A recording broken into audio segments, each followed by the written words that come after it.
So last class तक हमने thermal expansion start कर दिया था। थर्मल एक्सपेंशन तीनों तरह के एक्सपेंशन कर चुके थे, लीनियर, सुपरफिशियल, क्यूबिकल। तीनों तरह के एक्सपेंशन हमने कर दिया।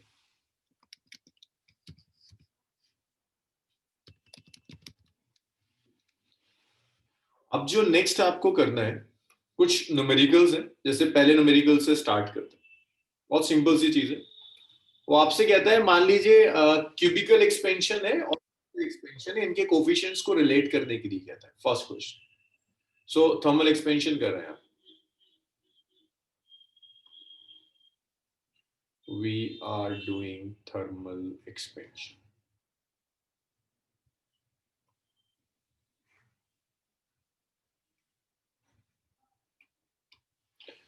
तो थर्मल एक्सपेंशन में फर्स्ट क्वेश्चन आज का वो कहता है आपसे derive relation between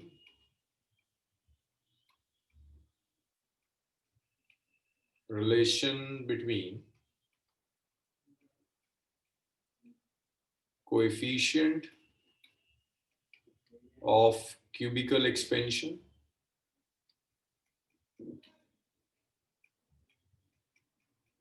and coefficient of cubical expansion, which is gamma, and coefficient of linear expansion. Coefficient of linear expansion, which is alpha. Alpha को और गामा को आपको रिलेट करना है। तो देखो बहुत सीधा सा रिलेशन है, जैसे वॉल्यूम और लेंथ में रिलेशन होता है। अगर मैं क्यूब ले लूं तो वॉल्यूम होता है लेंथ क्यूब, वहां से आप कैलकुलेट करो। जैसे अगर आप फाइनल लेंथ कैलकुलेट करो, ये सबको याद होना चाहिए कि फाइनल लेंथ का एक्सप्रेशन आया था L not 1 plus alpha into delta T. मैं इसे नहीं डिराइव करूंगा दोबारा से, ये हम कर चुके हैं लास्ट क्लास में। अगर मैं आपसे कह रहा हूं फाइनल वॉल्यूम कैलकुलेट कीजिए, वी वॉल्यूम होता है length cube, it's L naught cube 1 plus alpha into delta t का क्यूब। That's equation number. आप ऐसे भी लिख सकते हैं कि जो वॉल्यूम होगा it's V naught 1 plus alpha into delta t का cube. That is equation number. ये जो एल नॉट क्यूब है, इस एल नॉट क्यूब को आप वी नॉट क्यूब कह सकते हैं। ये बताइए इक्वेशन नंबर 2 समझ में आ रहा है? वॉल्यूम होता है length into length into length, तो इसका मैंने क्यूब कर दिया, L naught cube 1 plus alpha into delta T. तो ये v आ गया। एल नॉट क्यूब को मैं वी नॉट लिख रहा हूं, एक स्टेप बढ़ा देता हूं।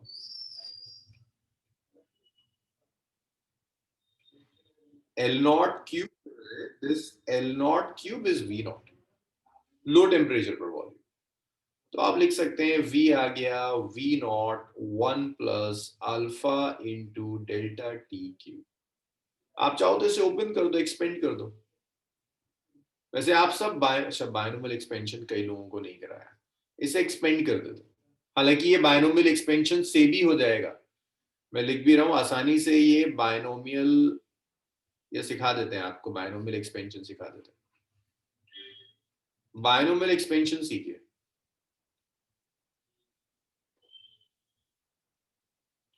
बायनोमियल एक्सपेंशन, सो बायनोमियल एक्सपेंशन कहता है कि 1 प्लस एक्स की अगर आप पावर n ले रहे हो, and if your x is less than 1, if x is less than 1,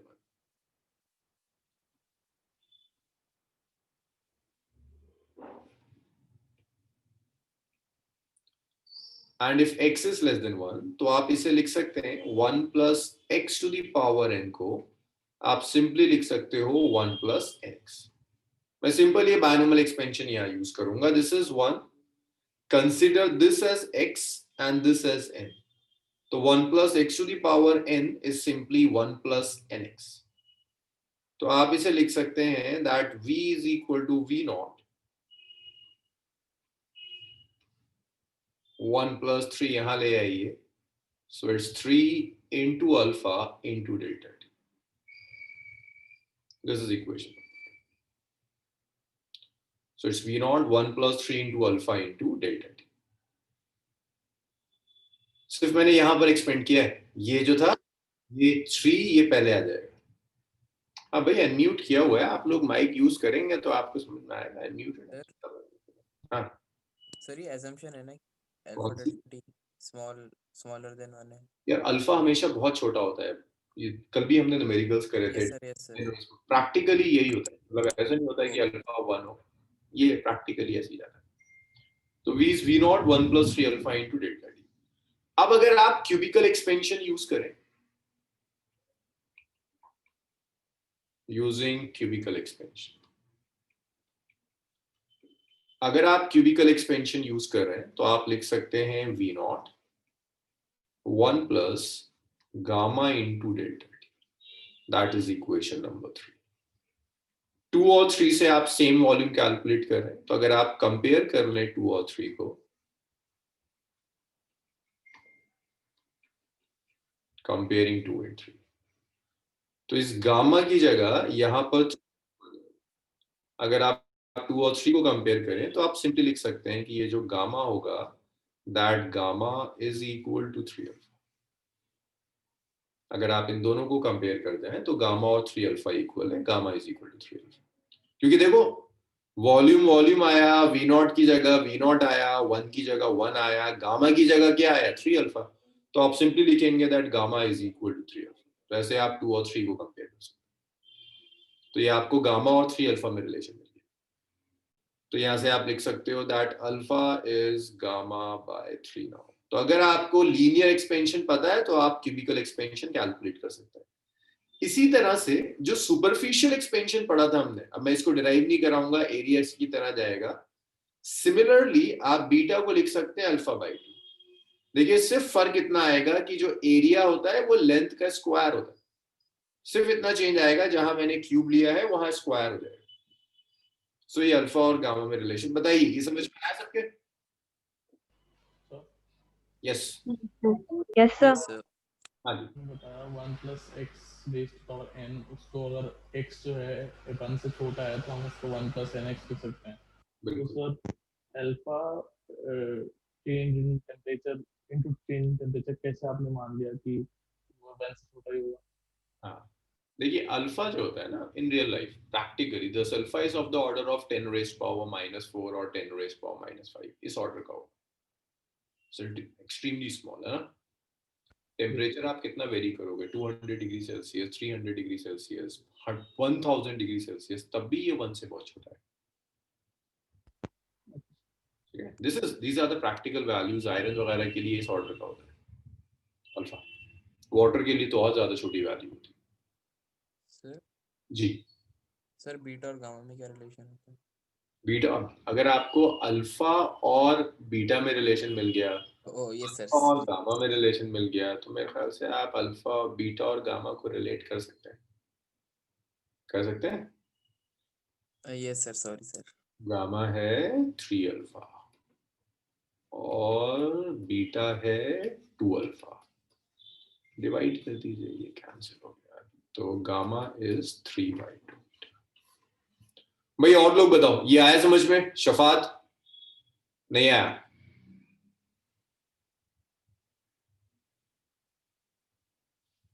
Taiba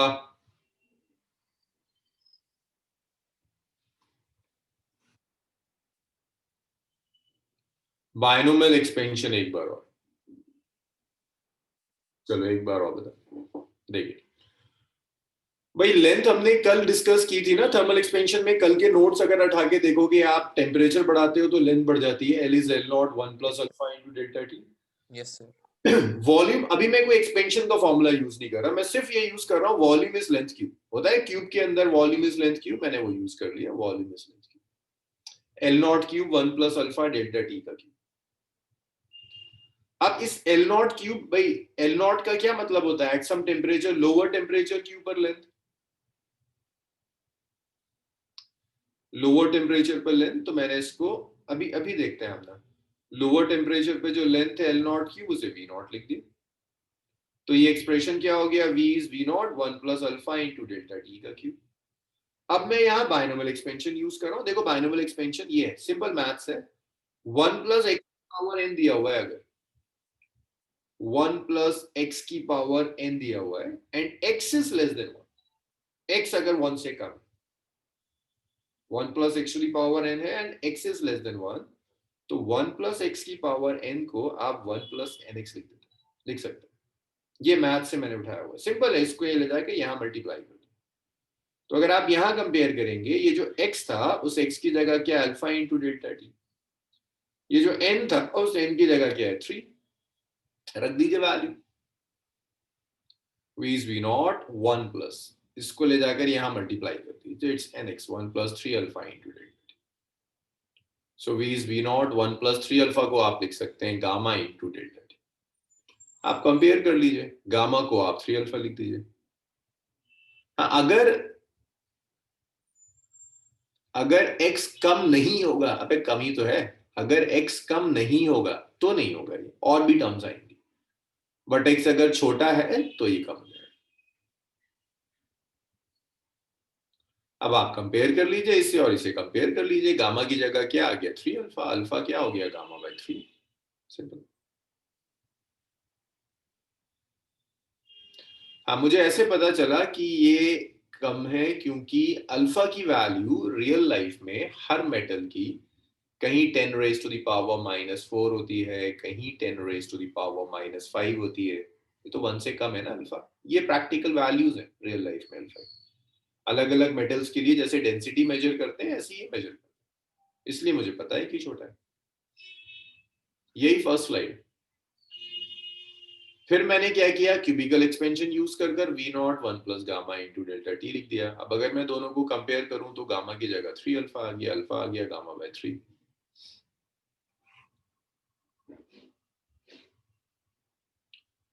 अच्छा, इसके बाद नेक्स्ट देखिए. इसी तरह से अगर मैं आपसे कहता हूं कि सुपरफिशियल एक्सपेंशन में और अल्फा में रिलेशन निकालिए, भाई ये क्वेश्चन खत्म हो गया, ये अलग से लिख रहा हूं मैं. अगर मैं आपको ये लिख कर दे दूं कि अगर सुपरफिशियल का कोफिशिएंट और अल्फा में रिलेशन निकालिए तो ये होगा beta is alpha by 2. Same calculation से, बस इंस्टेड ऑफ क्यूब आप स्क्वायर यूज करें. चलिए इतना लिख लीजिए जल्दी से, और क्वेश्चंस पर आते हैं. Done sir. कैस्पल क्या कह रहे हैं, देन ई को एग्जिस्टिंग नहीं चाहिए ना 1 plus 1 by N to the power N. कैस्पल मैं बिल्कुल भी बायनोमियल मैथ्स में जाने के मूड में नहीं हूँ इस वक्त. 1 बाय एन तो आएगा ही नहीं. कैस्पल मैं बायनोमियल इस वक्त बिल्कुल नहीं डिस्कस कर सकता पूरी तरह से. सर एक मिनट बैक सर हाँ सर ठीक है तो मैं सर यस यस जी. सर हमने बायनॉमियल एक्सपेंशन के लिए सिर्फ अल्फा को ही क्यों देखा सर? वो चेंज इन टेम्परेचर भी तो सर 3 से ज्यादा हो सकता है, तो सर फिर मतलब जब आप टेम्परेचर चेंज लोगे कितना लोगे, 1000 लोगे, है ना. Yes sir. 1000 लेंगे तो कितना हो जाएगा, 10 रेज टू द पावर -1. अब भी 1 से छोटा है. यूजुअली इतना टेम्परेचर नहीं होता, इतने पे तो जाकर चीजें मेल्ट कर जाती है. इतने पर जाकर तो चीजें मेल्ट करने लगती है, इसलिए. Okay sir. Done sir. Sure. भाई सैफ आप किस बैच से हैं?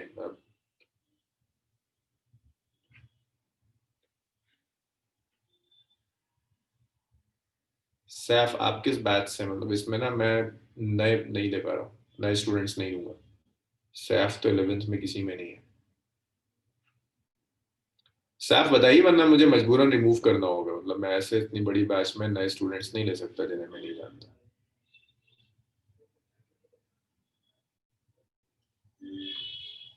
हाँ, अब नेक्स्ट स्लाइड वाला ये कि बीटा और अल्फा को अगर कनेक्ट करना है, कोफिशिएंट ऑफ लीनियर एक्सपेंशन.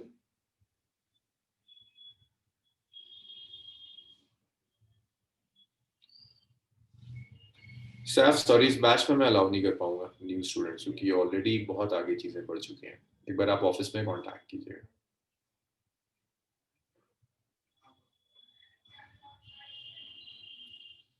हाँ, तो बीटा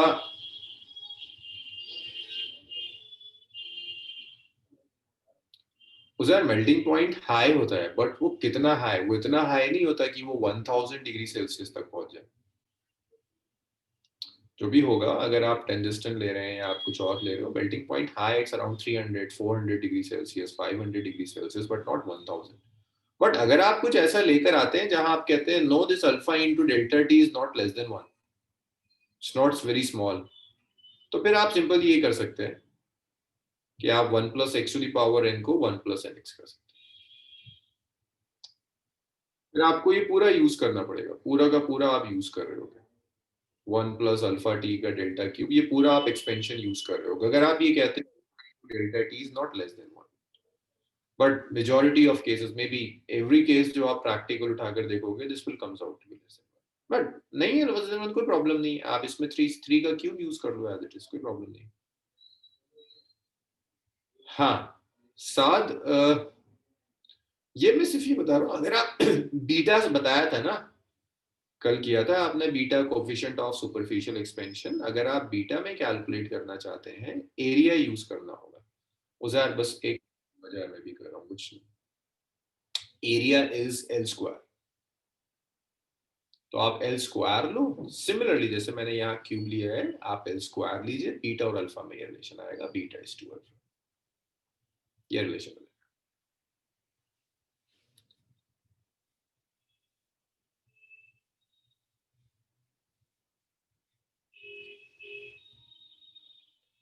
चलिए इसके बाद नेक्स्ट देखिए, अब जो प्रॉब्लम्स हम करेंगे थर्मल एक्सपेंशन के ऊपर, उन प्रॉब्लम्स में हम रियल लाइफ एप्लीकेशंस उठाएंगे और देखेंगे हीट करने पर क्या इफेक्ट पड़ता है। सो इसको मैं कह रहा हूं applications of thermal expansion, applications of thermal expansion.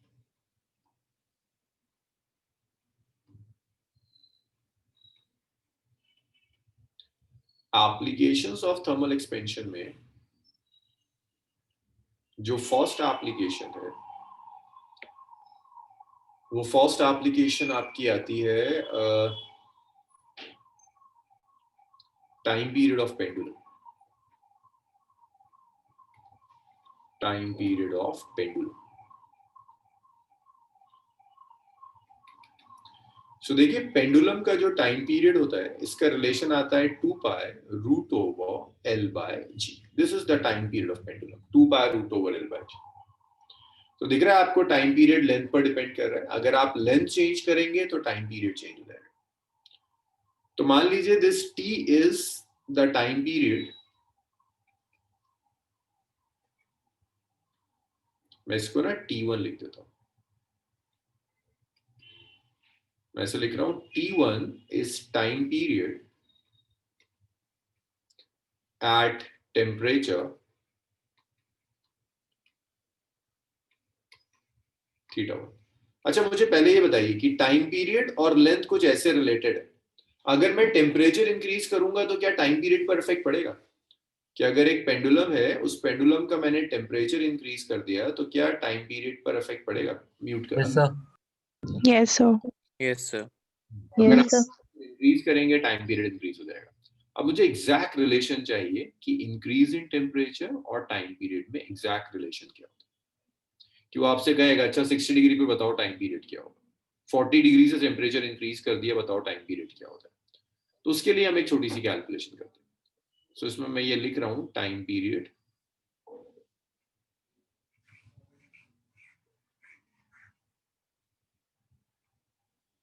तो यहां पर मैं ये लिख रहा हूं कि time period increase on increasing temperature।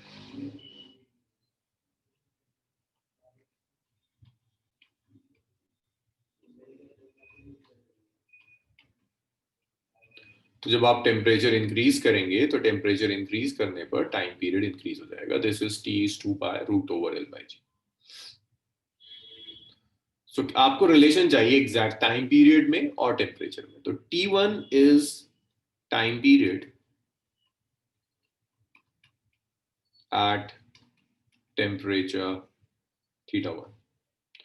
अब देखिए मैं टेम्परेचर को T से नहीं रिप्रेजेंट कर रहा, टेम्परेचर को θ1 से रिप्रेजेंट कर रहा हूँ। सिर्फ रीजन इतना है कि ऑलरेडी T हमने टाइम के लिए फिक्स किया हुआ है, तो फिर इश्यूज आ जाए। T2 is time period at temperature θ2। ये जो लेंथ है ना, इस लेंथ को मैं L1 लिख रहा हूँ। L1 is length of pendulum,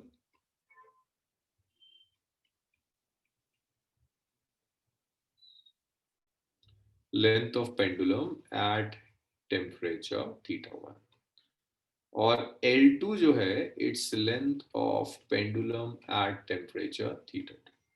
सवाल है इसलिए इंक्रीज होगा, देखिए टाइम पीरियड दिख रहा है या लेंथ पर डिपेंड करता है। और अभी आपने कुछ दिन पहले शायद कल ही पढ़ा है कि जब आप टेम्परेचर इंक्रीज करेंगे तो लेंथ इंक्रीज होगी, तो टाइम पीरियड भी इंक्रीज हो जाएगा। सो आप इसको ऐसे लिख सकते हैं, T1 is 2 pi root over L1 by G, that's first equation. T2 is 2 pi root over L2 by G। आप दोनों का रेशियो ले लीजिए, T1 T2 का आप रेशियो ले लो, तो T1 by T2 हो जाएगा इट्स 2 pi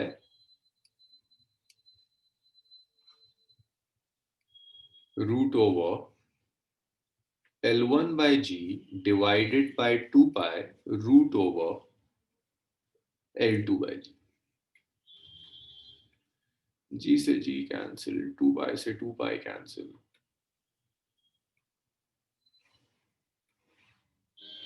सो जो रेशियो आया टाइम पीरियड का T1 by T2 that is root over L1 divided by L2। तो आप ऐसे लिख सकते हैं कि ये जो L2 है ना हाई टेम्परेचर पर है, तो आप L2 को कुछ ऐसे लिख सकते हैं, L2 is L1 into 1 plus alpha into change in temperature। भाई कल जितना सिखाया था तुम्हें मैं आज सब यूज कर रहा हूँ, कल सारे फॉर्मूले यूज करने सिखा दिए थे। अब आप भूल गए तो आपके लिए बहुत परेशानी आएगी। ये सिखाया था फाइनल लेंथ होती है initial length 1 plus alpha into delta t। Temperature को मैं डेल्टा थीटा से रिप्रेजेंट कर रहा हूँ, इसको मैं यहाँ रख रहा हूँ। तो जब इसे मैं सब्स्टिट्यूट करूंगा तो T1 by T2 हो जाएगा it's root over L1 by L1 1 plus alpha into delta theta। L1 से L1 कैंसिल हो गया, तो T1 by T2 आया it's root over 1 by 1 plus alpha into delta theta। आप इसको कैसे प्रोगल कर दो, T2 by T1 ले लो, it's 1 plus alpha into delta theta। या तो T2 और T1 में ये रिलेशन है, ये बाद का टाइम पीरियड है, ये पहला टाइम पीरियड है अल्फा है, ये चेंज इन टेम्परेचर। अब आप एक काम और कर सकते हैं, आप चाहें तो आप यहां भी बायनोमियल यूज कर दीजिए भाई, 1 plus alpha into delta theta to the power half हो जाएगा, बायनोमियल ले लीजिए, हाफ से मल्टीप्लाई करिए, ये रिलेशन है। सो इनिशियल टाइम पीरियड, ये फाइनल टाइम पीरियड। चलिए इतना लिखना शुरू कीजिए और कहीं अटक जाए तो मुझे बता दीजिए।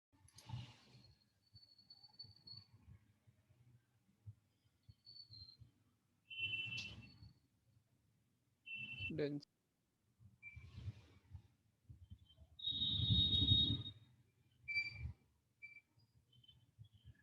सबने लिख लिया? Yes, sir. Yes, sir. अनुभव फिर आपको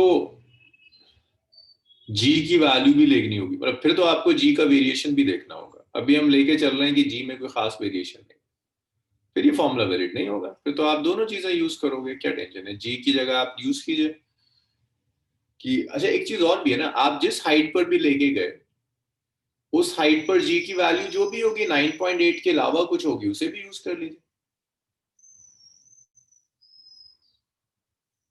आप जिस हाइट पर भी लेके जा रहे हैं उस G को 9.8 के अलावा हो सकता है 9.7 हो, आप 9.7 यूज कीजिए। Yes sir. आप उसको यूज कर लीजिए। सर यस सर 8:30 पे तो उसकी भी क्लास है सर, डाउट केमिस्ट्री की। अच्छा आप उस क्लास की टाइमिंग्स पूछ रहे हैं, तो आप वो तो सैटरडे है ना हमारा, सैटरडे 12। तो सर आप किसकी बताइए थे सर आप? लग रहा था आपको कुछ एग्जाम है, आप उसके लिए पूछ रहे हैं, उस टाइम मेरा फ्री टाइम है। ये तो सैटरडे 12 बजे सबके साथ एक साथ होती है। Okay sir, okay sir.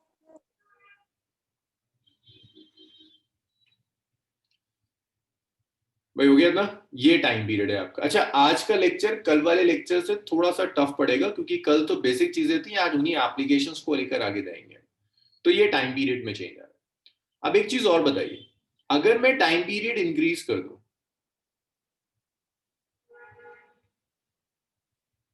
Time period अगर मैं इंक्रीज कर दूं, तो आपको क्या लगता है क्लॉक क्या करेगी? टाइम गेन करेगी, टाइम लूज करेगी? सर क्या इंक्रीजिंग? अगर मैं टाइम पीरियड इंक्रीज हो जाए, yes if time period of pendulum clock increases, तो आपको क्या लगता है ये क्लॉक सेम टाइम देगी, टाइम गेन करेगी या टाइम लूज करेगी? तो समझो जरा ये लूज और सर गेन का मतलब। टाइम लूज करेगी सर। लूज। देखिए सुनिए, यहाँ होगा क्या, आपके पास पेंडुलम क्लॉक देखो काम कैसे करती है। ये एक क्लॉक है, मान लो इसमें सिर्फ सेकेंड्स वाली निडल है, ये 0 लिखा है 0 सेकेंड, और ये 2 लिखा है 2 सेकेंड। पेंडुलम क्लॉक है सिर्फ सेकेंड्स पर काम करती है, ये 1 सेकेंड है बीच में। यहां पेंडुलम लगा हुआ है, पेंडुलम ऑसिलेट करता है। क्लॉक जो मैंने कल भी डिस्कस किया था, क्लॉक टाइम नहीं जानती, क्लॉक पेंडुलम का ऑसिलेशन समझती है। क्लॉक को यह पता है कि जब पेंडुलम एक ऑसिलेशन कंप्लीट कर लेगा, तो इस सेकेंड्स वाली निडल को 0 से उठकर 2 पर आ जाना। बस ये कहानी है। क्लॉक सिर्फ ये जानती है पेंडुलम का ऑसिलेशन की, पेंडुलम यहां से यहां गया, फिर यहां गया और वापस आ गया। जब पेंडुलम ने एक ऑसिलेशन कंप्लीट किया, तो ये जो निडल है, ये निडल 0 से उठकर 2 पर आ जाएगी। ये इतना टाइम कवर कर लेगी अगर ये पेंडुलम का एक ऑसिलेशन है। तो जिन क्लॉक्स में पेंडुलम नहीं लगा होता उनका क्या करें? दोबारा कहिए, क्या कह रहे हैं? आपकी आवाज नहीं, जिन क्लॉक्स में जो पेंडुलम नहीं लगा होता कुछ क्लॉक्स में, बात ही नहीं कर रहे, हम उनकी बात ही नहीं कर रहे, सिर्फ पेंडुलम क्लॉक की बात कर रहे। सो पेंडुलम क्लॉक में क्या होगा, बाकी क्लॉक्स की कहानी भी बता देंगे, लेकिन पहले पेंडुलम क्लॉक सुनिए कि जब एक ऑसिलेशन कंप्लीट करेगा, तो इसे पता है एक ऑसिलेशन कंप्लीट हुआ से उठकर आगे आ जाना है। तो मैंने एक पेंडुलम क्लॉक ली जिसका actual time period is 2 seconds. तो 2 सेकेंड में इसने एक ऑसिलेशन कंप्लीट किया, निडल यहां से उठी और यहां आ गई। आपको भी टाइम दिख रहा है 2 सेकेंड, टाइम इलैप्स भी कितना है 2 सेकेंड। अब आपने क्या किया, पेंडुलम का टाइम पीरियड बढ़ा दिया। भाई आपने लेंथ इंक्रीज कर दी, टाइम पीरियड बढ़ गया। अब पेंडुलम का टाइम पीरियड बढ़कर 2 सेकेंड की जगह 3 सेकेंड हो गया। क्लॉक को थोड़ी ना पता है 2 सेकेंड्स है कि 3 सेकेंड्स है, क्लॉक को तो सिर्फ ये पता है 0 था, एक ऑसिलेशन जैसी ये कंप्लीट करेगी, ये 0 से उठकर आ जाएगी 2 पर। टाइम कितना लगा 3 सेकेंड, आपकी क्लॉक कितना रीड करेगी 2 सेकेंड। तो टाइम गेन हो रहा है कि लॉस हो रहा है? 3 सेकेंड में 2 सेकेंड लॉस। है, लॉस कैसे है? सर 3 सेकंड में 2 सेकंड कर रही है ना सर जो। ये समझ में आ रहा है लॉस कैसे हो रहा है? कोई भी क्लॉक नहीं जानती कि टाइम क्या है, आप सेट करते हो, आप पेंडुलम से सेट करो कि एक ऑसिलेशन कंप्लीट हो गया, तुमने वो पेंडुलम लिया जिसका टाइम पीरियड 2 सेकेंड है, तो क्लॉक 0 से उठकर 2 पर आ जाएगी निडल। तो आपको दिख गया कि 2 सेकेंड गुजरे, टाइम पीरियड बढ़ गया पेंडुलम का, 3 सेकेंड में ऑसिलेशन कंप्लीट करता है। क्लॉक को थोड़ी ना पता है 3 सेकेंड क्या होता है, क्लॉक को तो सिर्फ ऑसिलेशन पता है कि अच्छा एक ऑसिलेशन कंप्लीट हुआ, इसे 0 से उठकर 2 पर आ जाए। तो एक्चुअल टाइम इलैप्स कितना है 3 सेकेंड, बट आपकी क्लॉक कितना रीड करेगी 2 second. So that means time loss हो गया, 3 सेकेंड में 2 सेकेंड शो कर रहा है। So if time period of pendulum clock increases, then clock will lose time. तो आपकी जो क्लॉक होगी वो क्लॉक टाइम लूज कर देगी। टाइम लॉस हो गया, इसका मतलब 5 घंटे में तुम्हारी घड़ी ने 2 घंटे दिखाए, तुम्हारी जिंदगी के 2 घंटे गुजरे, इसलिए टाइम लॉस हो गया, और कुछ नहीं है इसमें। एक और देखो, लाइक एक क्लॉक है, मैंने किसी तरह से टाइम पीरियड कम कर दिया। दिस इज गेन और loss in terms of clock only, हम किसी और फिलोसफी पे नहीं जा रहे। ये पेंडुलम है, इसने ऑसिलेट किया, लेट्स से ऑसिलेशन में जो टाइम लगा दैट्स 1.5 सेकंड। इसे नहीं पता कि 1.5 सेकंड क्या होता है। इसने एक ऑसिलेशन 1.5 सेकंड्स में कंप्लीट किया, क्लॉक यहां से उठी और यहां आ गई। तो 1.5 सेकंड्स में कितना रीड कर रही है? 2 सेकंड्स। लॉस हुआ या गेन हो गया? गेन। 5 सेकंड में 2 सेकंड तो गेन हो गया। तो याद रखिएगा, अगर टाइम पीरियड डिक्रीज करता है then clock will gain time.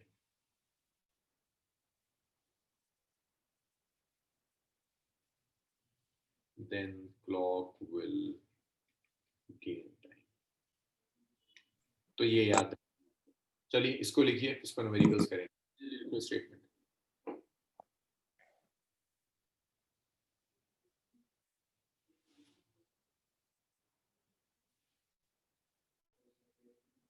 Sir sir तो नॉर्मली क्लॉक एक ऑसिलेशन को 2 सेकंड्स ही काउंट करती है। बिल्कुल, उसको कहते हैं सेकंड्स पेंडुलम। पेंडुलम क्लॉक को ऐसे सेट किया जाता है कि एक ऑसिलेशन 2 सेकंड में और वो 2 सेकंड रीड करती है, उसी को सेकंड्स पेंडुलम कहते हैं। अब ये चीज और क्लॉक्स पर नहीं अप्लाई होगी, हर क्लॉक की कहानी अलग है, हर क्लॉक की फिजिक्स अलग है। हम सिर्फ पेंडुलम क्लॉक के लिए अप्लाई करें।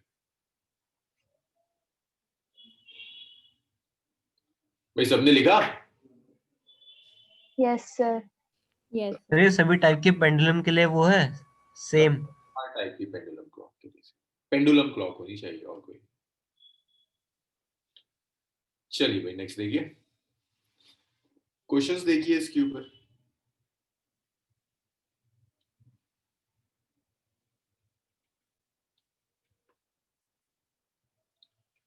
तो कहता है क्लॉक है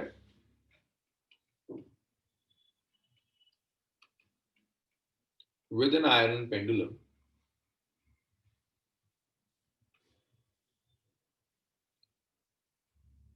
keeps correct time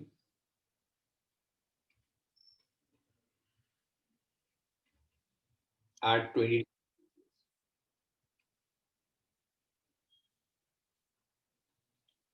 How much will it lose or gain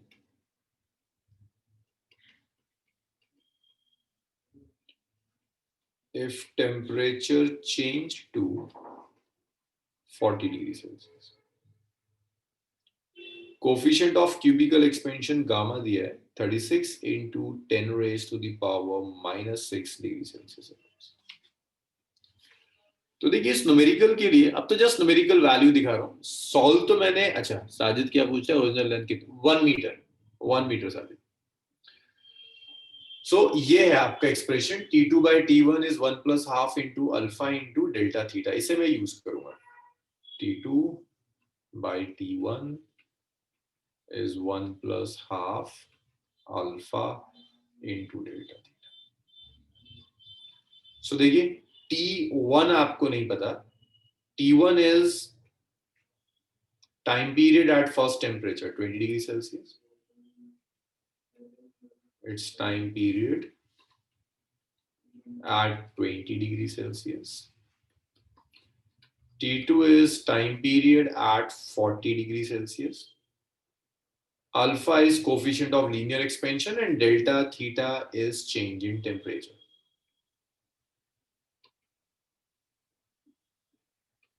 delta theta आपका चेंज इन टेम्परेचर। तो यहां जो डेल्टा थीटा है that's 40 minus 20 is equal to 20 degrees Celsius. So change in temperature, change लिख दिया। Change in temperature. So यहां से आपको ये मिल गया that T2 by T1 is 1 plus half। अच्छा जरा सा अल्फा भी हम कैलकुलेट कर लें ना भाई, गामा दिया है, अल्फा कैसे आएगा? सर मैं कहता हूँ alpha is equal to gamma by 3। हमने भी रिलेशन इसीलिए निकाला है। अल्फा को आप लिख सकते हैं gamma divided by 3 gamma. So gamma is 36 into 10 raised to the power minus 6 divided by 3। ये कैंसिल हो गया, 12 आ गया। तो अल्फा आ गया 12 into 10 raised to the power minus 6। इसे मैं कहता हूँ थर्ड इक्वेशन। इक्वेशन नंबर 1 से आप T2 निकाल सकते हैं। फन से T2 आ गया, T2 is T1 1 plus half alpha into delta theta. So this is T2 which is T1 1 plus half into delta theta. अब मुझे कोई बताएगा Musharraf change in time period क्या होगा? Musharraf change in time period, change in time period, change in time period कैसे आएगा? देखो इसको और अगर मैं एक्सपेंड कर दूं, T2 इसको अंदर मल्टीप्लाई कर दो, it's T1 plus half alpha into delta theta into T. तो चेंज इन टाइम पीरियड होगा delta T which is T2 minus T1. इसको इधर ले जाकर सब्ट्रैक्ट कर दीजिए तो ये आ जाएगा half into alpha into delta theta multiply. तो ये चेंज आया टाइम पीरियड में which is half into alpha into delta theta multiplied by T. मुझे चाहिए fractional change in time period, fractional change in time period.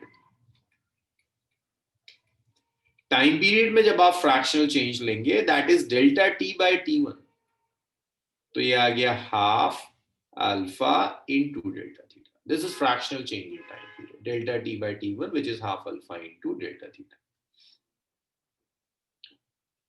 सो ये आया delta T by T1 is half alpha into delta theta. तो fractional change in time period का मतलब है change in time period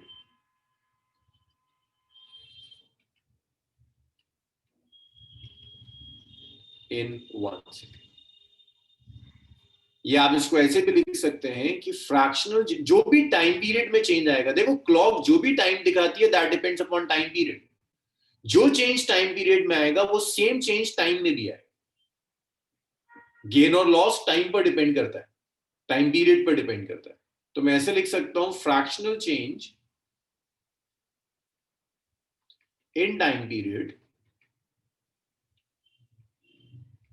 is same as change in time. Same as change in time. तो आप लिख सकते हैं delta T is change in time और delta T by T is fractional change in time, is fractional change in time. Fractional change का मतलब होता है चेंज इन 1 सेकेंड. तो आप ऐसे लिख सकते हैं delta T by T is half alpha delta theta. आप ऐसे लिख सकते हैं delta T is half alpha delta theta multiplied by T. तो डेल्टा T आ जाएगा हाफ अल्फा. अब आप लिखते चले जाओ, आपको अल्फा डेल्टा थीटा और T सबकी वैल्यूज पता है. ये तो 1 सेकंड में चेंज आया, ये T टाइम में चेंज है. जो डेल्टा T अब आ जाएगा आपका delta T is half into alpha into delta theta. अच्छा चलो इसको पहले कैलकुलेट कर लेते हैं, परेशान हो रहे. तो यहां से अगर मैं delta T by T calculate करूं so this is half into alpha. Alpha कितना आया? Alpha is this 12 into 10 raised to the power minus 6. It's 12 into 10 raised to the power minus 6. Delta theta देखिए, डेल्टा थीटा 20. तो इसको अगर मैं cancel कर दूं कितना आ गया? 10. तो delta T by T is 12 into 10 raised to the power minus 5. इसका मतलब सिर्फ इतना हुआ इस एक्सप्रेशन का कि this is change in time in 1 second. अभी हम ये भी डिस्कस करेंगे कि ये चेंज गेन है या लॉस है. अभी देखेंगे ये क्या चीज है. मुझे चाहिए चेंज इन टाइम. कितने टाइम में कह रहा है भाई चेंज के लिए? अच्छा कुछ नहीं कहा इसने, बहुत बढ़िया. तो 1 सेकंड का निकाल लेते हैं कि 1 सेकंड में इतना टाइम में चेंज आएगा. 12 into 10 raised to the power -5. अब एक बात बताइए, ये गेन है या लॉस है? लॉस लग रहा है।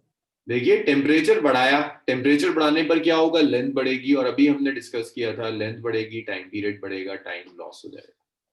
सो this is loss in time, loss in time in 1 second is 12 into 10 raised to the power -5 second. अब अगर वो आपसे कहता है एक दिन में निकालो, तो एक दिन से मल्टीप्लाई कर दो 24 आवर्स इंटू 60 इंटू 60 सेकेंड से. कहता है एक साल में निकालो, तो एक साल से मल्टीप्लाई कर दो. ये मैंने एक साल में, एक दिन, एक सेकंड में निकाल दिया कि एक सेकंड में इतना लॉस है. बड़ा लॉस है 12 into 10 raised to power -5. हाँ, अब क्वेश्चन क्या है, T1 is 1 second. नहीं, T1 कुछ भी हो सकता है, दिस इज फ्रैक्शनल चेंज, है ना. चेंज डिवाइडेड बाय आपने उसी क्वांटिटी से ले लिया Harshad, that is fractional change. जब आप उसी क्वांटिटी से डिवाइड कर देते हैं तो फ्रैक्शनल आ जाता है, मींस यूनिट क्वांटिटी. 3 चेंज आया, क्वांटिटी की वैल्यू 5 थी, 5 से डिवाइड कर दिया, दैट मींस आप यूनिट में चेंज करें. चलिए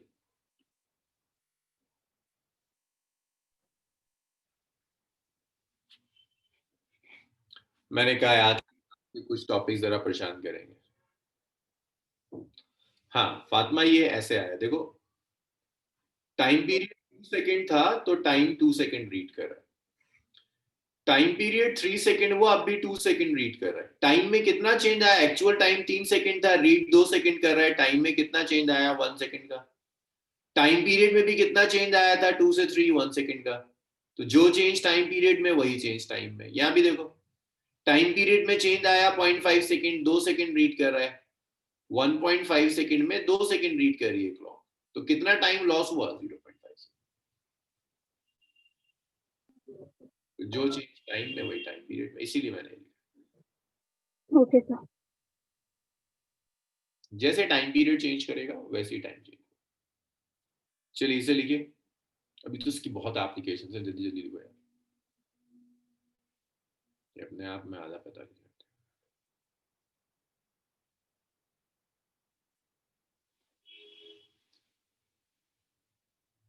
भाई लिखिए सब.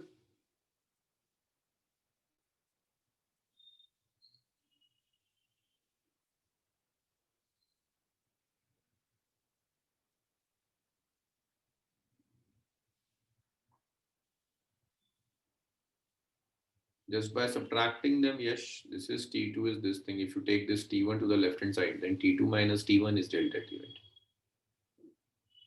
This is a change. I'm just taking this to the left hand side.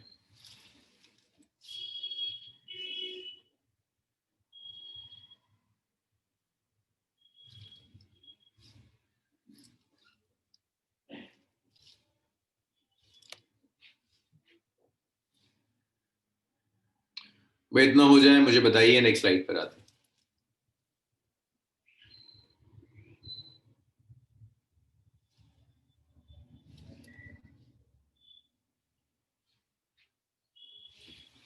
चलो गुड हो गया, नेक्स्ट स्लाइड देखिए.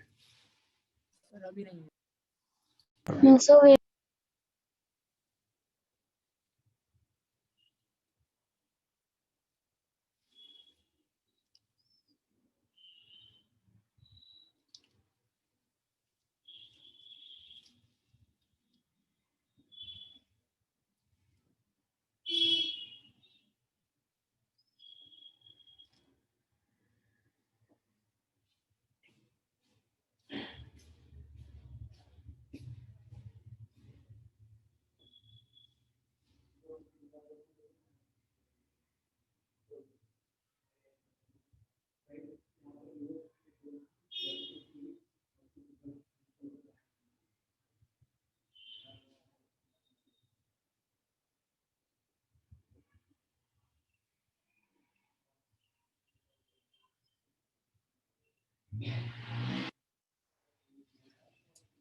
कैसे आ रहा है यश, बताओगे जरा मुझे, क्या कहना चाह रहे हो? सर वो रूट वाला अगर हम फॉर्मूला अप्लाई करें.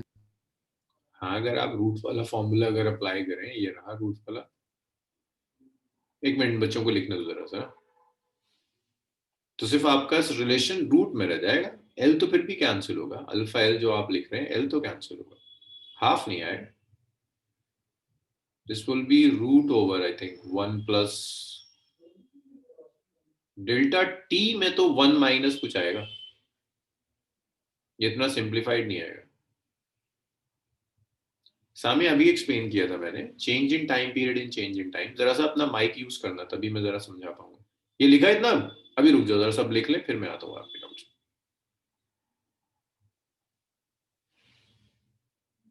चलिए इसे भी लिख लीजिए.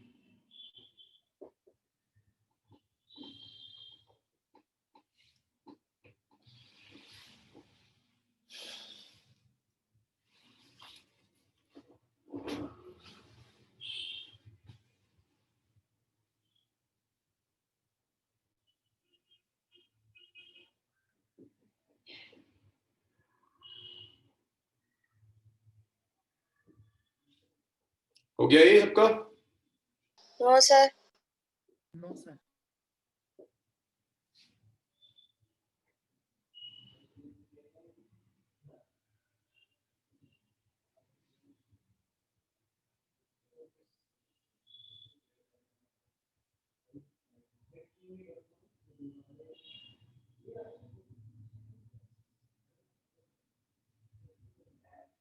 सर वो fractional change in time period is the same as time change in time in 1 second होगा ना. Change in time means fractional change in time.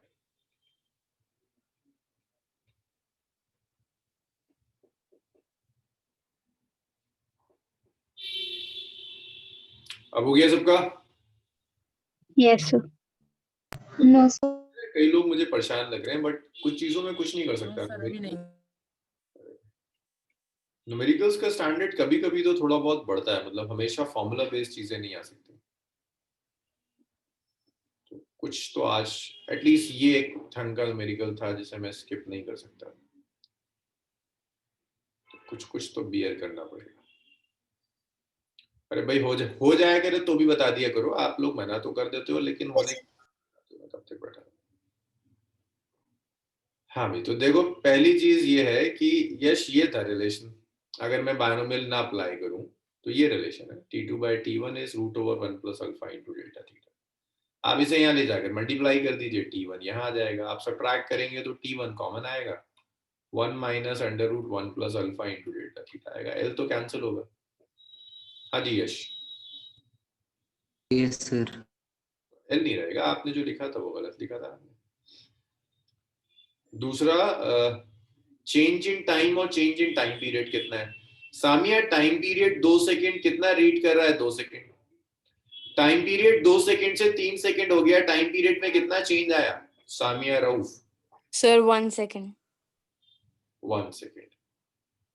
3 second में क्लॉक कितना रीड कर रही है? पहले 2 सेकंड. मींस क्लॉक ने कितना टाइम लूज कर दिया? 1 सेकंड. तो क्लॉक के टाइम में चेंज और टाइम पीरियड में चेंज कैसा दिख रहा है? यस सर लूज हो रहा है. सेम है क्या दोनों में? नो नो या यस? सर सेम तो नहीं है ये कितना है? सर. 2 सेकंड्स. 1 सेकंड बहुत बुरा लिखाऊंगा. साफ लिखते हैं. 1 सेकंड. 2 से पीरियड 3 हो गया. 1 सेकंड का ये तो चेंज आया. Yes sir. टाइम 3 सेकंड में क्लॉक 2 सेकंड रीड कर रही है. टाइम में कितना लॉस आया? 1 सेकंड.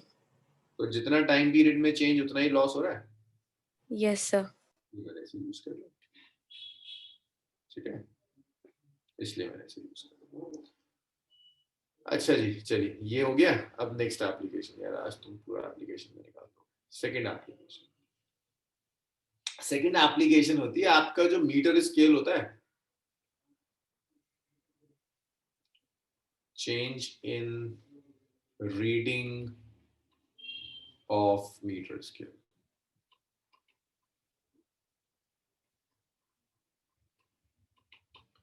मीटर स्केल की रीडिंग में आपको चेंज चाहिए, तो ये आपको एक मीटर स्केल दिया.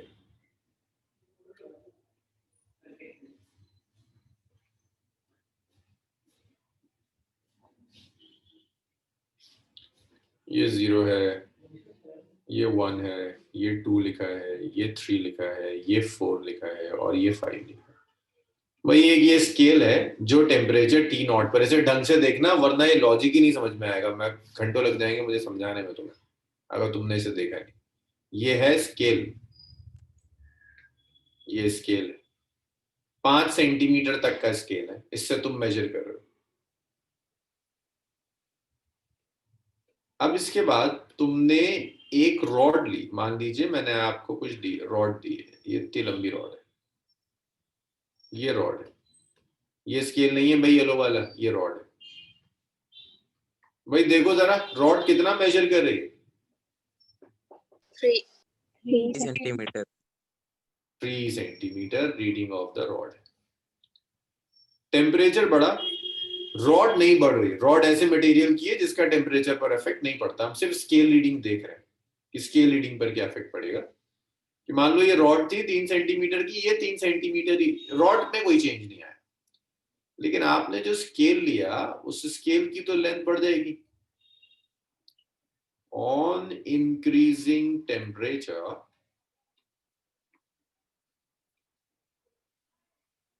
to T which is greater than T naught, भाई ये तो बहुत नॉर्मल सी बात है ना, लेंथ ऑफ स्केल बढ़ जाएगा।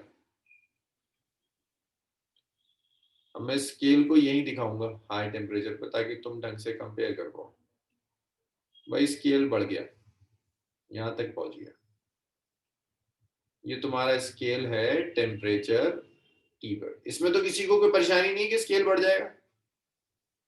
No sir. स्केल के बढ़ने का मतलब है हर डिवीजन बढ़ गई, भाई 0 यहाँ चला गया, 1 तो आगे चला जाएगा, यहाँ 2 चला गया, यहाँ 3 चला गया, यहाँ 4 चला गया, यहाँ 5 चला, सब आगे बढ़ गया, सब आगे बढ़ता चला गया, यहाँ 1, यहाँ 2, यहाँ 3, यहाँ 4, यहाँ 5, सब आगे बढ़ता चला गया।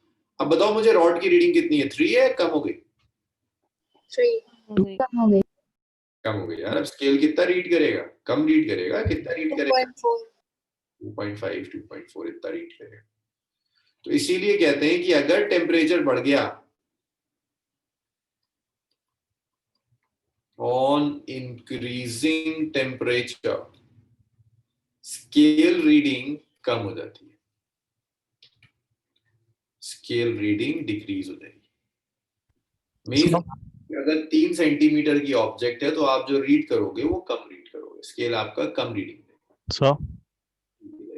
सर स्केल को हीट करने पर तो स्केल की शेप थोड़ी सी बिगड़ जाएगी ना, तो सर वो बिल्कुल ऐसे ही बिल्कुल बढ़िया सी शेप है, वो आगे चला गया, एक्सपैंड हो गया बिल्कुल ही बढ़िया सा। तुम ना शायद बड़ा एक्सट्रीम सोचते हो, तो हमेशा ये सोचते हो कि मैं स्केल लूंगा और उसको भट्टी में डाल दूंगा 500 डिग्री टेम्परेचर पर कि स्केल बिगड़ जाए। मैं तो कह रहा हूँ कि गर्मियों में और सर्दियों में अगर एक मेटल स्केल है घर में, क्या उसका शेप बदलता है? No sir. टेम्परेचर तो बढ़ जाता है, लाइक आजकल 10 के आसपास होगा ना, 10, 12। विंटर से हम समर्स में आएंगे तो वो बढ़ते बढ़ते आपका 42, 43, 44 हो जाता है, 30, 32 डिग्री सेल्सियस का डिफरेंस है वहाँ। Yes sir. तो वहाँ ये चीजें हैं। But yes we are assuming कि स्केल स्केल रहा है, स्केल घूम फिर कर कुछ और नहीं बन गया, कुछ और बन जाएगा तो फिर आपको और चीजें कंसिडर करनी होगी, कितना रेडियस हुआ, कैसे गया।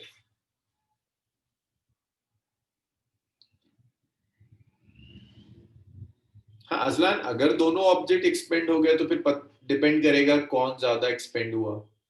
स्केल रॉड से ज्यादा एक्सपेंड हुआ तो रीडिंग कुछ और होगी, रॉड स्केल से ज्यादा एक्सपेंड हो गए तो रीडिंग बढ़ जाएगी। वो फर्दर कॉम्प्लिकेशंस है न्यूमेरिकल्स की जो आप उसी तरह से हैंडल करेंगे। द लॉजिक इज दिस कि अगर स्केल बढ़ा तो रीडिंग पर क्या इफेक्ट पड़ेगा। आप बिल्कुल सही कह रहे हैं, अगर रॉड भी एक्सपेंड करना शुरू कर दे तो कहानी चेंज जाएगी।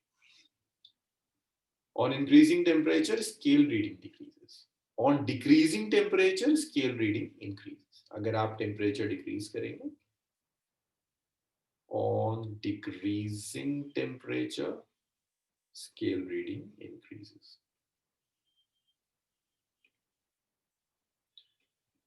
अब ये सब एनसीईआरटी में नहीं दिया तो मुझे इसलिए कराना पड़ रहा है, एनसीईआरटी ने एक न्यूमेरिकल दे दिया जिसमें इस चीज का नाम है। तो हम अब इसमें एक रिलेशन आप यूज करेंगे। भाई एक बात बताओ, रॉड की ट्रू लेंथ कितनी है? 3 सेंटीमीटर। सवाल है, अभी मैं एक बार बता दूं फिर मैं दोबारा कर दूं। ट्रू जो रीडिंग होगी एग्जैक्ट जो लेंथ है। उस ट्रू रीडिंग को ऐसे लिख सकते हैं स्केल रीडिंग में, स्केल रीडिंग का मतलब है with error 1 plus alpha into delta theta. Temperature को मैं थीटा से लिख रहा हूँ, कहीं टाइम यूज करना पड़ा तो परेशानी हो जाएगी। ऐसे हम ट्रू रीडिंग कैलकुलेट करेंगे। डेल्टा थीटा याद रखिएगा, इट्स ऑलवेज फाइनल। अच्छा डेल्टा टी, चलो टी लिख दिया है तो यहाँ भी टी लिख देते हैं। भाई ये थीटा और टी में कंफ्यूज मत होना, कभी थीटा से यूज करेंगे कभी टी यूज करेंगे। Alpha into delta T, delta T is final temperature minus initial temperature. Initial temperature के नीचे मैं 1 लगा देता हूँ, फाइनल के नीचे मैं 2 लगा देता हूँ। और जो अल्फा है that's coefficient of linear expansion.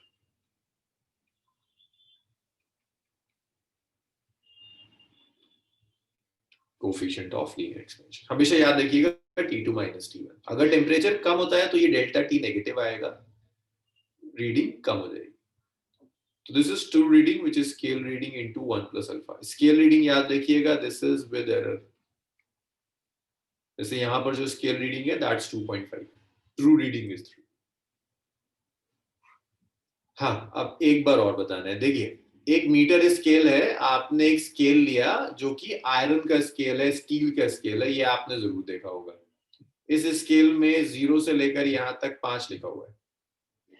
आपने एक रॉड ली, उस रॉड को स्केल से आप मेजर कर, स्केल की रीडिंग आई 3 सेंटीमीटर। अब आपने स्केल को किया हीट अप, T2 टेम्परेचर तक आपने इसे हीट अप कर दिया, where T2 is greater than T1। Scale बड़ा हो गया, रॉड को हीट नहीं किया, स्केल को हीट किया। तो देखिए अब स्केल तो कम रीड करेगा ना, रॉड कहाँ आ रही है कम, आपकी स्केल बताएगा 2.5 बट एक्चुअल 3। तो मैं आपसे यही कह रहा हूं कि अगर टेम्परेचर आपने बढ़ाया, स्केल एक्सपेंड हो गया तो रीडिंग डिक्रीज हो जाएगी। टेम्परेचर कम कर दिया, स्केल कॉन्ट्रैक्ट हो गया तो रीडिंग बढ़ जाएगी। और ट्रू रीडिंग हमेशा होती है scale reading into 1 plus alpha into delta T. मैं एक न्यूमेरिकल भी करा देता हूँ उसमें। अब बताइए मुझे आया आप समझ में? न्यूमेरिकल ढूंढने दो जरा, ये टाइम नहीं।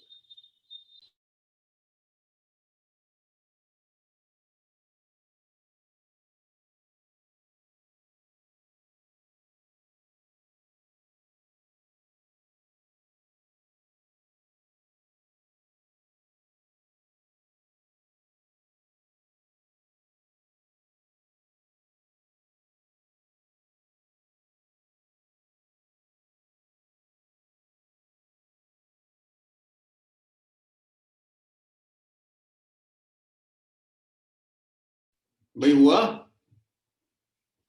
1 सेकंड। अच्छा 1 सेकंड लिखिए, लिखिए भाई 1 सेकंड।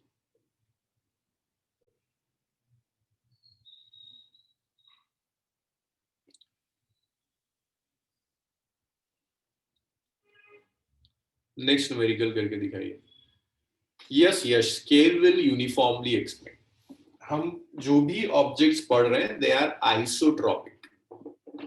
आइसोट्रॉपिक मींस हर जगह coefficient of expansion is same, हर जगह एक्सपेंशन एक ही तरह का हो। If it is not isotropic तो वो थोड़ा इंटरेस्टिंग सिस्टम है जो यूजुअली किसी टेक्स्ट बुक में नहीं दिया होता, but you can always derive. Small element लेकर आप उसे सॉल्व कर सकते हैं if it is not isotropic. और जो भी आपको बुक्स में मिलेगा वो सब आइसोट्रॉपिक है, नॉन आइसोट्रॉपिक नहीं। Done sir.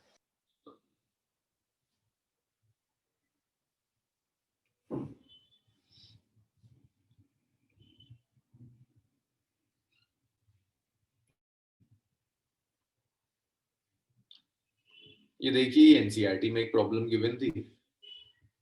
Steel tape, steel metre scale है 1 metre long, is correctly calibrated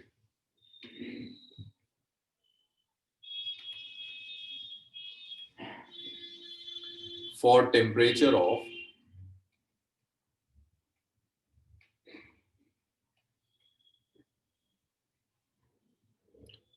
27 degrees Celsius.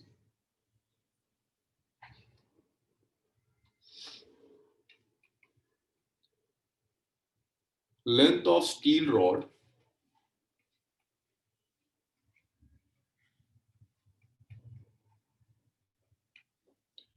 measured by tape is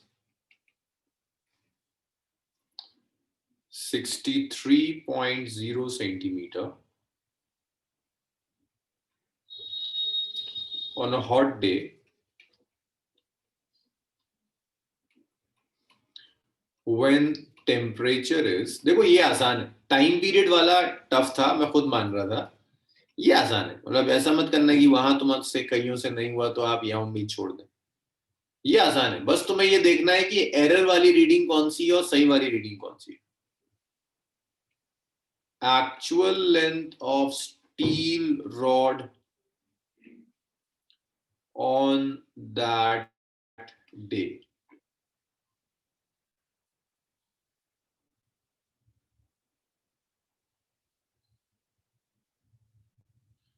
alpha दिया है 1.20 into 10 raised to the power -5 degree Celsius inverse.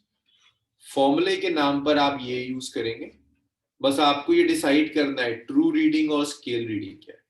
Sir yes sir. Sir 1 metre में कितने centimetre होते हैं?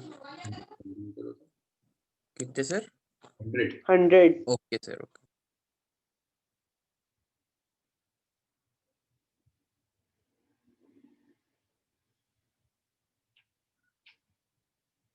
करिए जरा solve करके बताइए.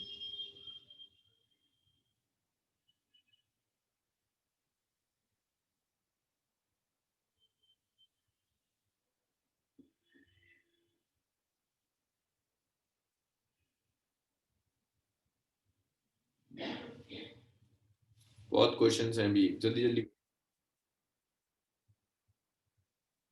अरे बस तुम्हें यार यही तो डिसाइड करना है कि true reading is scale reading, सब कुछ तो दिया है इतना. 1 plus alpha into delta T, बस इतनी सी तो चीज करनी है, और क्या करना है.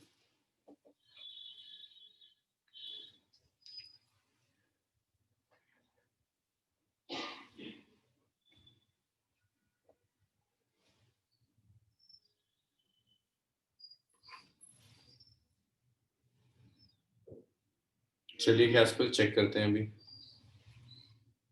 ठीक है, कैस्पल सही आ रहा है आपका. और किसी का कोई आंसर?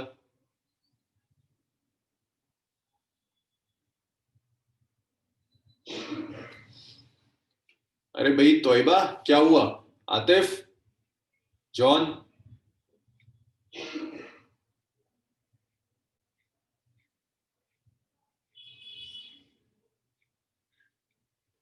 ठीक आ रहा है आतिफ.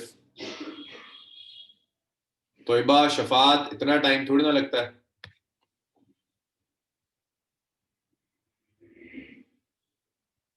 ठीक है फातिमा.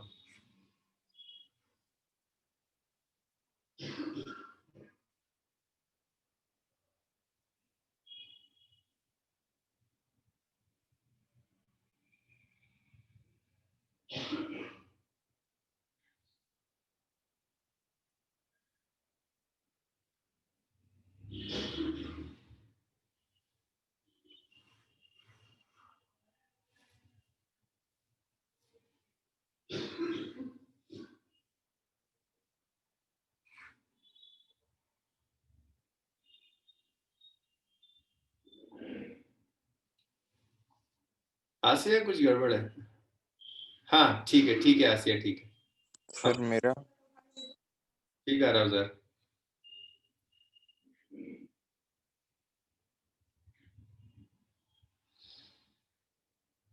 मरियम गड़बड़ है. सुनिए जरा, सुनिए. ये स्केल करेक्ट रीडिंग किस टेम्परेचर पर देता है? 27 डिग्री सेल्सियस. तो 27 डिग्री सेल्सियस की रीडिंग करेक्ट होगी, इल्मा गलत है. जो 27 डिग्री सेल्सियस होगा वो रीडिंग सही होगी. 63 जो दी हुई है ये कब दी है? When the temperature is 45. 45 पे करेक्ट रीडिंग थोड़ी ना देता है, करेक्ट रीडिंग कहाँ देता है? 27 पर. तो देखिए यहाँ ट्रू जो रीडिंग है वो तो पता ही नहीं. ट्रू रीडिंग कब होगी? At 27 degree Celsius. नहीं पता, ट्रू रीडिंग नहीं पता आपको. यहाँ ट्रू रीडिंग क्या होगी? आपको स्केल रीडिंग पता है? हाँ साजिद, कुछ ठीक है, नहीं फर्क गलत है, ट्रू रीडिंग नहीं पता, scale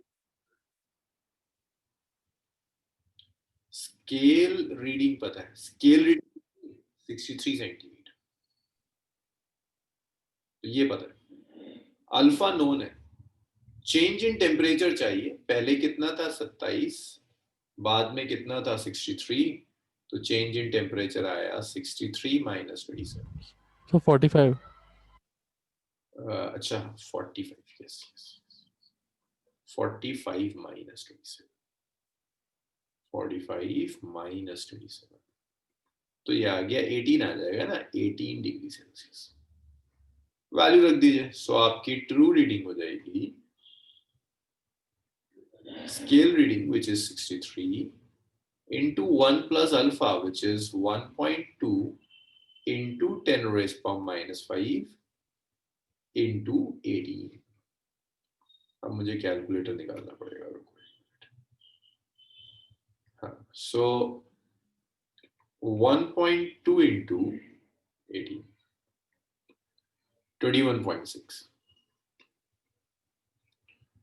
1 plus 21.6 into 10 raised to the power minus 5. इसमें आप इसको लिख सकते हैं 0.000021, एक जीरो ज्यादा हो गया क्या? सही, तो ये आ गया 63 into 1.000216. इसको अगर मैं मल्टीप्लाई कर दूं, कहाँ है कैलकुलेटर,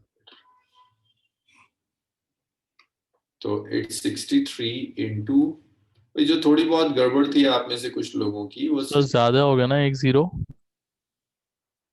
ज्यादा हो गया, 63.13 कुछ, ये ट्रू रीडिंग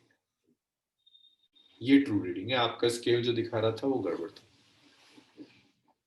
चलिए इतना लिखिए, फिर इसके बाद एक एप्लीकेशन और है कि अगर मैं कैविटी कर दूं इसमें, कोई काम नहीं था जावेद, कोई काम नहीं, बस वो बता रहा था कि स्केल की टोटल लेंथ कितनी।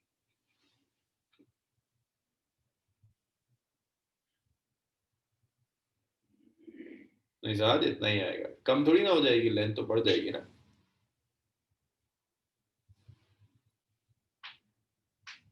सर आपने 1 0 ज्यादा लिख दिया है।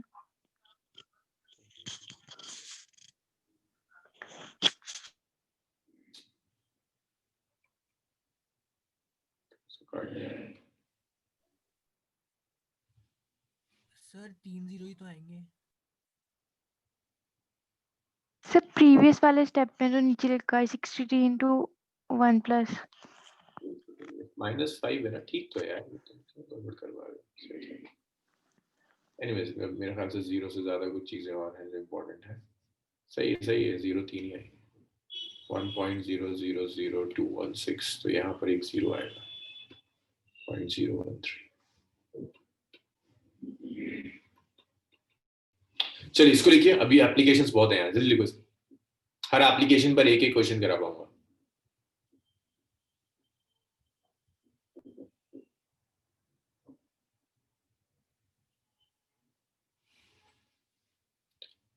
हाँ भी नेक्स्ट स्लाइड पर हूँ भाई, यस डिराइव कैसे करेंगे फॉर्मूले को? कौन सा वाला? यस, ये तो सिंपल वही चीज है, final length is L1 plus 1 minus into alpha into delta T, उल्टा है, ये पता है, ये निकालना है, तुम्हें ये पता है ना, गलत लेंथ, इंक्रीज होने के बाद, चेंज होने के बाद लेंथ कितनी हो गई, ये चाहिए आपको, इसलिए इसको लेफ्ट में ले जाओ, सब ऐड हो जाएगा। ठीक है यश, मिला?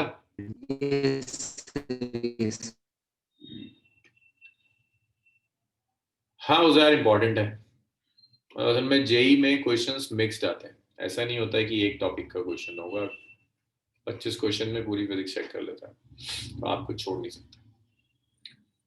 अच्छा, इसके बाद नेक्स्ट देखिए, थर्ड एप्लीकेशन है केस ऑफ अ कैविटी का केस। कि आपने क्या किया, आपने एक शीट ली, जरा मुझे बताना तुम लोगों को क्या लगता है, ये एक शीट है और इस शीट में मैंने एक कैविटी कर दी, ये एक कैविटी कर दी शीट में, दिस इज कैविटी। नहीं, बस शीट थी, उसमें से अंदर से कुछ पोर्शन निकाल कर आपने अलग कर दिया। अब वो आपसे पूछ रहा है ऑन इंक्रीजिंग टेम्परेचर क्या लगता है आपको कैविटी पर क्या इफेक्ट पड़ेगा? कैविटी एक्सपेंड होगी, कम हो जाएगी। एक्सपैंड हो जाएगी। एक्सपैंड तो सेम रहेगी। एक्सपेंड हो जाएगी भाई। आप टेम्परेचर बढ़ाओगे पूरी शीट बढ़ेगी, पूरी शीट बढ़ेगी तो कैविटी भी तो बढ़ेगी, पूरी शीट बड़ी हो जाएगी तो कैविटी क्यों श्रिंक होगी? शीट बढ़ेगी सॉरी, तो कैविटी भी तो एक्सपेंड होगी। और इंक्रीजिंग टेम्परेचर पूरी शीट बड़ी हो जाएगी तो कैविटी एक्सपेंड होकर फर्क नहीं पड़ेगा, बिल्कुल वैसे एक्सपेंड होगी जैसे यहाँ पर अगर एरिया होता तो वो भी एक्सपेंड हो रहा होता। अगर ये ना काटा होता तो ये वाला एरिया एक्सपेंड होता, बिल्कुल उसी तरह से कैविटी बढ़ती चली जाएगी। और इंक्रीजिंग टेम्परेचर आप लोग ये सोच रहे हैं ना अंदर बढ़ेगा, अंदर नहीं तो आउटवर्ड जाएगा ना, मॉलिक्यूलर वाइब्रेशन बढ़ेंगे। और इंक्रीजिंग टेम्परेचर कैविटी एक्सपेंड्स। चलो जी, इसे जल्दी से लिखो, फिर उसके बाद देखते हैं बाय मेटालिक स्ट्रिप। अगर दो मेटल की स्ट्रिप लगा दी तो कैसे डिसाइड करते हैं किसका कोफिशिएंट कम है किसका ज्यादा है? सर हाँ जी, सर हालांकि ये पिछले जो 2 केसेस थे उनसे अलग है ना, मतलब हाँ जी, क्योंकि अगर अलग अलग एप्लीकेशन। सर उनमें तो मतलब लेंथ वापस से रिटेन हो सकती है, लेकिन इसमें वही कैविटी रिटेन नहीं हो सकती ना। नहीं हो सकती है, क्या परेशानी, जिस तरह से मॉलिक्यूल्स आगे गए वैसे पीछे आ जाएंगे। हाँ अजलान, इसमें सिर्फ इतना है कि आपने एक शीट ली, उस शीट में एक छेद कर दिया है ना, कैविटी कर दी।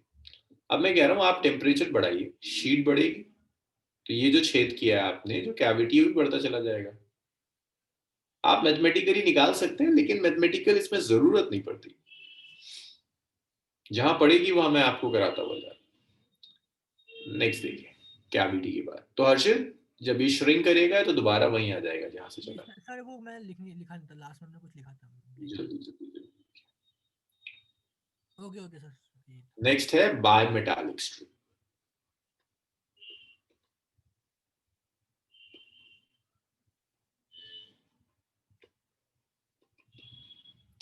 अगर मैं आपको एक स्ट्रिप दे रहा हूं जिसमें 2 मेटल्स हैं,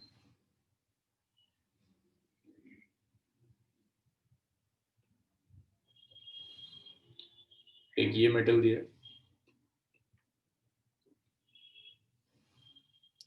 दूसरा ये मेटल है, it's a bimetallic strip.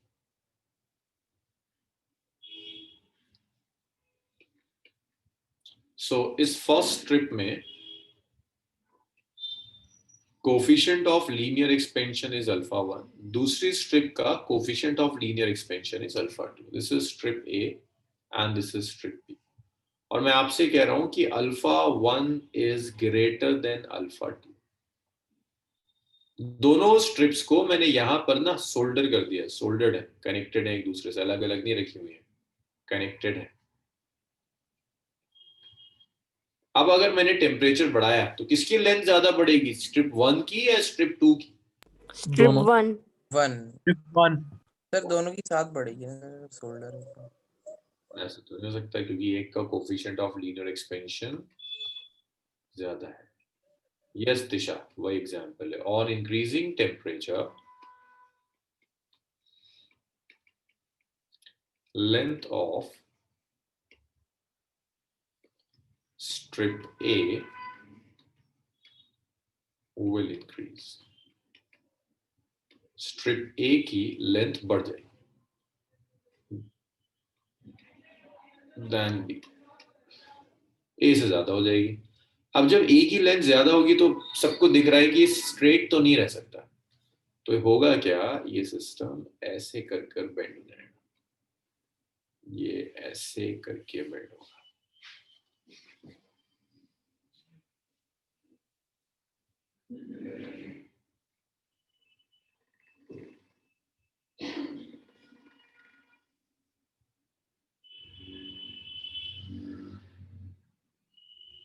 जिसकी लेंथ ज्यादा है उसकी तरफ कॉन्वेक्स बनेगा, क्योंकि पीछे वाले की लेंथ में ज्यादा इंक्रीमेंट होगा ना, तो वो पीछे आ जाएगा और ये आ जाएगा। जिसकी लेंथ ज्यादा होगी उसकी साइड कॉन्वेक्स जाएगा। This is alpha 1, this is alpha 2, this is A and this is B. तो ऐसे करके जाके बनेगा अगर आपने इसे कर दी।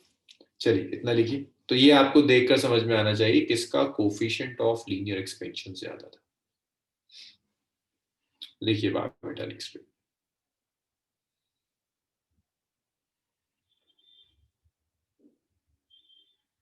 ये सब बहुत कॉमन कंसेप्चुअल क्वेश्चंस हैं। बायोमेटालिक स्ट्रिप, कैविटी के साथ क्या होता है? सर लेंथ के साथ साथ शेप भी चेंज होगा।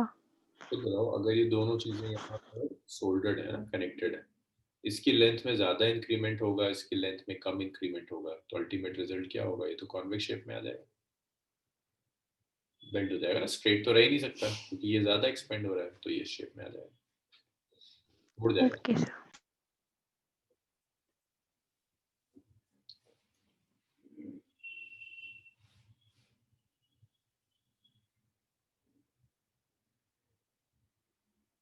ओके, इसे भी लिख लिया आप लोगों ने। बायोमेटालिक स्ट्रिप के बाद एक और इसकी एप्लीकेशन होती है जिसे हम कहते हैं थर्मल स्ट्रेस। ये थर्मल स्ट्रेस हम जब सॉलिड्स करेंगे तब मैं आपको उसी में करा दूंगा। हर चैप्टर जो आप पढ़ेंगे उसमें थर्मल की एप्लीकेशन है, तो इट्स बेटर कि आपको थर्मल आता होगा, आप थर्मल स्ट्रेस में भी अप्लाई कर दोगे। एक और एप्लीकेशन होगी बॉइंड फोर्स, ये भी हम पढ़ेंगे जब हम फ्लूइड्स में करेंगे। एक और है इफेक्ट ऑन डेंसिटी, ये आज जल्दी से खत्म हो जाएगा। इफेक्ट ऑन डेंसिटी, डेंसिटी पर क्या इफेक्ट पड़ता है? तो देखिए, at temperature T1, temperature T1 पर डेंसिटी को ऐसे लिख सकते हो ना, density is mass by volume V1। अगर आप टेम्परेचर इंक्रीज कर दें तो अब जो डेंसिटी होगी that will be m by V2। V2 volume है टेम्परेचर T2 पर, और वॉल्यूम को आप ऐसे लिख सकते हैं, final volume is initial volume into 1 plus gamma into delta T। That is equation number 1, this is equation number 2। m by V1 जो यहाँ आ रहा है वो m by V1 यहाँ है, जिसे आप ρ1 लिख सकते हैं। So you can easily substitute 1 in 2.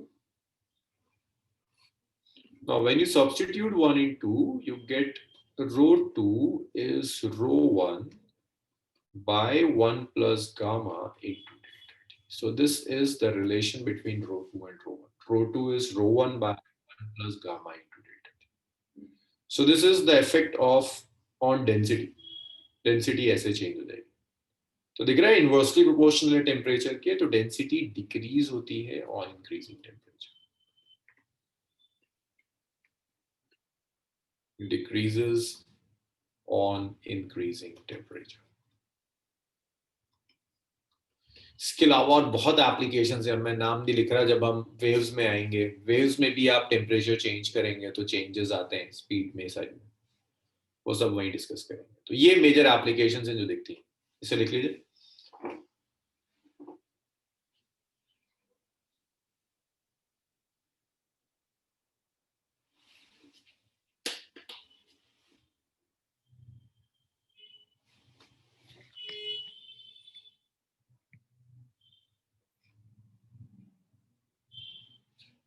Sir एक बार और समझा दीजिए। बॉइंड फोर्स, ये बॉइंड फोर्स है।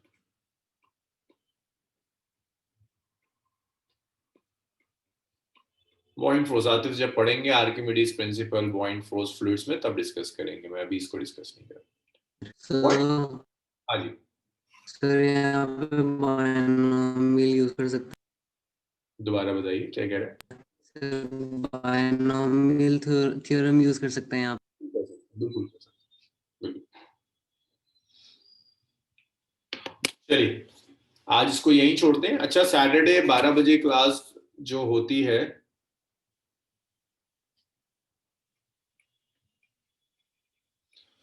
हर सैटरडे 12 बजे एक क्लास होती है इसी बैच की, ट्यूसडे वेडनेसडे और ये थर्सडे वाली जो बैच है, जिसमें हम जेई और नीट से रिलेटेड कुछ चीजें कर रहे होते हैं। मैं क्लास में बहुत ज्यादा एनसीईआरटी के बाहर नहीं जाता हूँ, जो चीजें रह जाती हैं उसे मैं सैटरडे करा रहा हूँ 12 to 1:15। तो अभी उस बैच में रोटेशन चल रहा है, आप में से कोई इंटरेस्टेड है तो सैटरडे आ जाए करें। मीटिंग आईडी सेम होती है, ये 35 मीटिंग आईडी है। हाँ साथ चलिए आज इसको यहीं छोड़ते हैं।